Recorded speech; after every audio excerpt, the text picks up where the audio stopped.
this year, and we are exposing them to ready buyers for Ghanaian products. One thing that came up for discussion was a settlement system, so that we're able to use our local currencies instead of Europe to Ghana. Import more material that we do manufacturing. Import and export. Okay.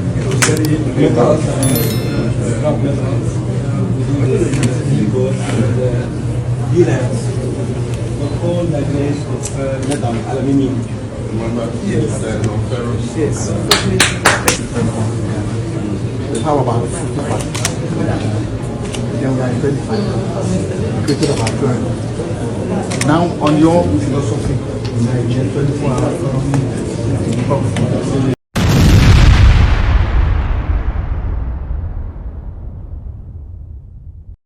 And now, the last day of John Dramani Mahama, on a road minister, Honorable Kwame Governor Gwaza, the Foreign Affairs Minister Samuel Okujato Ablakwa, our China. Now, all PM our Ghana, Obape, Papa no de Chairman, we are doing a Catholic man of the year. Obesha Grenada for Prime Minister on Friday. But now John Dramani Mahama every China no. And yema baku soon. The gains are John Dramani Mahama or the eba every China, Arabo Ghana, the economy. If we are the rough. So what's the message to them? Come pa. Wait, naked. Truth our Oldboga trends. And you know that's so eba kupe Maxi, Billian. Subscribe, like, let's share, for comment, at two comment section. I say. John Dramani Mahama ko pemu e China. I just say a program I tell you Ghana could be about 30 years. But this time around, John Dramani Mahama all consider they be when you woman empowerment in Kwa.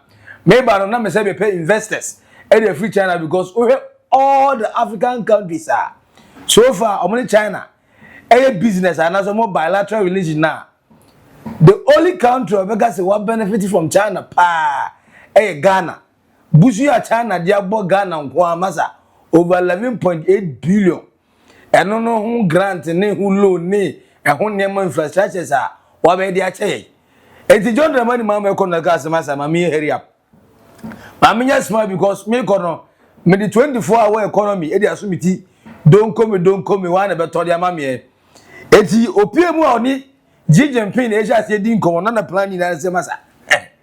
Anan yo ye be wie na there's a businessman no do na eba Ghana wu. Na John Dramani Mahama e ka kire China fo no e wo mo ti ase say China fo e de me pese mu ye ne se mu investors no mo mra Ghana. Mu be enjoy correct pa. Se obi anu se wi ase the rule wi ase na ya goodie na good. Na ho diamond ne ho bauxite ne ho e friend say lithium ne ho kwaniaba. Nyankopon child Ghana as it stands now, they are rich in lithium, manganese, bauxite, graphite, and a whole other reserve bit is a gold new konyaba. And it is a China for 8%. Omuba, no money Ghana business. John Dramani Mahama say, find out. Name mono, conditional clause. Name mono. As I said, China for a margin say, Omuma Ghana, I the hub of electronic cars. Say Ghana be a hub of electronic cars West Africa there. There's a human see. Not just a Ghana switch me iron cars or high electronic cars. Over to me, I'm a cars are cheap. I'm a Ghanaians. Now as I export TV, and the whole West Africa no, and the electronic cars na be so do the Ebe Ghana. Way I am come John Dramani Mahama. Odi China for na way. Say okay can you now but mo anema back 7 ana John Dramani Mahama ndo di ba fie every China Ghana and China aboost omu cooperation on sustainability, green transition and tackling illegal mining. Eti onim say da nanu ye China president and John Dramani Mahama enya nkita die na nkomo die ni na no na tenten ni tie ni na ne say masa Mongrofo ni bi Ghana illegal mining no way. Ghana say, "Oh my, your man say o message Yesu, your forest." Just o mo pese o ye be didi. ne ada almost say any because of galamsey ya muyi ejije no na kura ye che omo e mama so issue ana China for president say o e kwanda ho because ye kuro momu timi ni sango asem no ndi say omo ba Ghana be sa na ma ne dia mo chebe enu nkonkoda na ni yayi ye say no de China for ye che a ye mfo mu nko bi ne say kwanda ho na say ya wo say gold board for the task and the task was we any nine was we China for the be pa aha eti ni na say John Dramani mama want say said the mumaba mobo mo nsa ase ho ban mobo mo forest ho ban mobo mo nso ban ba is a tourist attractions kama amafo timehwe no sa na so be say de eti galamsey no say nsu and one country a omonkrofo ye involved with Ghana for in galamsey China for yembese no manya asem China for so much ase sa dwuma de omebo ma Ghana ya stop illegal mining now two new infrastructure to say railways so far so good they be make young campaign no abam railways second gas plant kaisa atobo gas plant no second gas plant the big push on a 24-hour economy and green city initiative eti John Dramani Mahama sa am making sure say over China for investors na who say hey ye hear railways e Ghana obeya private public partnership obedidi Ghana so be fe Ghana for citizens na benya easy opportunity access friends trains ama easy friends less transportation fast secured eti wey a message John Dramani Mahama e ka tell China for say mu de say no Ghana mu be piem say ya currently emu de basa again your second gas plant said that electricity no not just say you be consuming electricity but you be to become other countries and you be powerhouse when it comes to electricity say about South Africa hey light do Nigeria light do Mifa baby you person Ghana you be say light do because 24-hour economy at the kwanso eba now the only way 24-hour economy be successful say anadwonia no pa ne awia de hu no one hu light jinem 24/7 bebia light aduru enti ye second gas plant at the same time the big push the big agenda na ye kwan akese o Ghana already to market farm areas communities inner roads almost all the roads need that according to John Dramani Mahama just say hey ye da to kwan so ye enti Ghana for contractors so far ya fa bi ye adwuma China for contractors for to bi zuni adwuma ye obetuma ba ba ye my but monsa ka bi ane so nsa ka bi no bia ho afili kama ndi we ni ye che 24-hour economy dey obi asisi obi a at the same time the green city the green digital city green digital city baba emu be the rough the new city John Dramani Mahama the president aka once man no and also China for investors ya ka chiro mo say momra momfo musika mbechemu ubonya mo so mfa so John Dramani Mahama secure 200 million RMB grants for new developmental projects was secure additional 200 million RMB grants for a flower market in the total of 400 million RMB in grants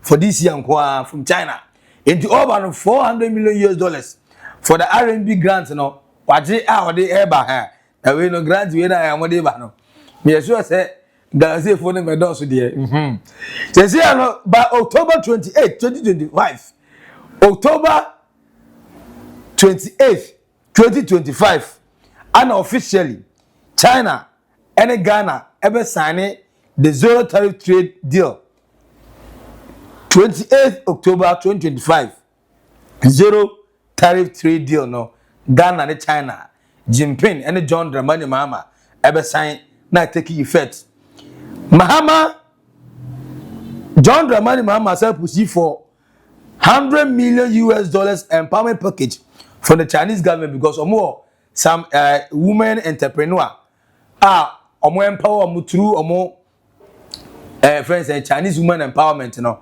Inti John Dramani Mahama secure $100 million as a women entrepreneurship no. Or the Bible shame chai. And then papa na nibire ya no ka say a woman will be a president of Ghana very soon. Ah kwa we nim gasa. Hey, on another for $100 million. Or the ba I said that 150 million glass float factory and also you see glass float factory in our western region 150 million US dollars. And 150 million, 100 million, 250 million plus 400 million. That's a 650 million US dollars plus other investors are on my follow back. I will pay more our guarantee. These are the 7 good news. John Dramani Mahama, Eddie Free China, Eddie Bray in there. Our Ghana, gee, Ghana, why the baby are fine, baby are kama. According to Frederick, Amisa, technical advisor, Edema, the finance minister, Papa Small can Ghana for Dreadano. Or say there must be a sense of reciprocity between Ghana and China as both are developing nations. I'm saying why not friend developing nation? No, China need a developing nation. National wako PM wa oba no president iba no $650 million na waso a odiba oye guba odiba Ghana who friend developing nation wabo ka buru wabo obusuan buru $11 billion who wait ma bobi busuan $1 billion po who we friend non developing nation. But according to Frederick Amisa, the technical advisor the finance minister said China for here China for and the way that particular agreement with you, you may also know that China is a developing country and Ghana is a developing country. I mean, there are just about 23 countries who qualified as the least developed countries in Africa. So when, according to the WTO rules, when a developed country wants to offer something to developing countries, there shouldn't be any reciprocity. So China can unilaterally, as a developing country, offer free tariff treatment of imports from LDCs. But when it comes to developing countries, since we are all developing countries, China is a developing country, Ghana is also a developing country, and other African countries are developing countries, there has to be some form of reciprocity in that if China offers something, in order not to breach the WTO rules, we, Ghana, also have to offer something, or that developing country also has to offer something. So it is in the spirit of that, I mean, this was actually initiated by President Mahama, who saw the opportunity and realized that Ghana can take advantage of what China is offering. Alexander Akosi Akwa, as we say, the zero tariff deal between Ghana and China won't have a major impact on Ghanaians because there's a little local production. According to Alexander Akosi Akwa, only the very short term now, who say, yeah, you know. Hey, China for never bomb, Ghana for their never boy. Because you ain't saying you are. Then China for local production is huge. To me dumping, Ghana by dumping site a momo. Now when I say China, long term also say if the Singaporean investors, Japan investors, Qatar investors, China investors, eba, abe wremu Ghana says we start investment to Ghana, automatically our local economy have already started to be part of a friends and a local development ebe increase. With that local development, then we can talk about export. Now, when we are exporting, there are some of the commodities that we can also export to China. Because some of the raw materials, they could omunibi. And the year one no, so at the end of the day, I think say a better 2 ways affect, but obviously, so kind of agreement is that China no son that China no yen investment that. So obviously, for the time being there, Ghana be dumping grounds. But the only thing is say I pray and hope say every country be your standard of goods are which mean the room. So if say you created that kind of zero tariff agreement, that's what mean the agreement for China bar. The only thing is you have to tighten up the standard everything about Ghana. As simple as that. But according to Alexander Kwesi Akwade of different opinion cry. And na mediate yem bra o mampanyin e ti de na make can say we no eye ade bi a China for nhihye omayema Africa na mampani akọ na wakọ express say at least as Ghana no ye pebi enti no on say reset no enset reset no enyan set ye enti ade kitwe bi a ye benya be news no na ya project na ya yen ene say ya ma ye kwan ya ma ya kwanya say ye de niema kwa a zero tariff. What measures are we putting in place? In say be na ye Ghana ha ye betimi e de produce niema ye de beko. Wo buy 1D1F mo ba begu no. Mo say mo de 24-hour economy eba. Aka nkrata so. Say sa akwanya abeda ho ama Africa ni Ghana ka ho bie no. Kwan ben so na ye Ghana for betimi benefit. Enso nka hye ye de ba 1D1F for. Mo ba ye na mo beto aso na mo gusu produce ni ade a. Enke na ye won niema ye de ekọ. Na sa niema no etimi aboa. Na 1D1F na de na mo produce enti o mo ba ye o ma begu no. Abra bisam sa asemi ya na ya kam kakra. Ade. Because 1D1F no wa chire mo niema bo mo ba ye sese enu nyina na enko ho no mesase. Niema na ye produce ye bebre. Into can say ya within 2-3 minutes. Won't mean can make a caboso. But you bet you din come 1D1F ho. Ishia ye de two dwane ho mfa so dia ye nya and National Development Planning Commission e dia to dwa say 1D1F emma more employment. National Development Planning Commission report aba say 1D1F emma more employment. Incentives ni ade ne shia ye de ade nyina no maba betwem na mo so be 24-hour eba.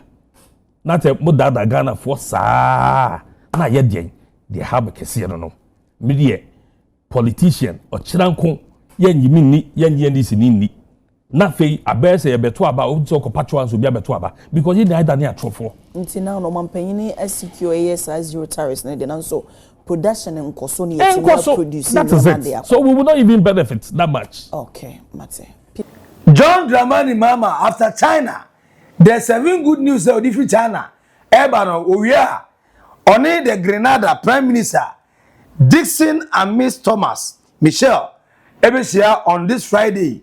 Now the papa no whom ye pa de whom ye. Yes, I was go mojidi. Hwe when ye so dey say ye mo modwane di ye mo muzo enum ye mo. Eh. Ah, papa ni fi China ba. O say she another official assignment. They say you want to 24 hours in pool. 12 hours go nya. And you mama sitting and do drive a flight me. Hey, aduma bro. Aduma bro. Bro party na no drive jet mu no. As I know didare. Ke Ufi China obeduru ye na no say chef fro. Ofre nso wi abesa kwa another program. Ye. We are president ahom ya bia ni bia o.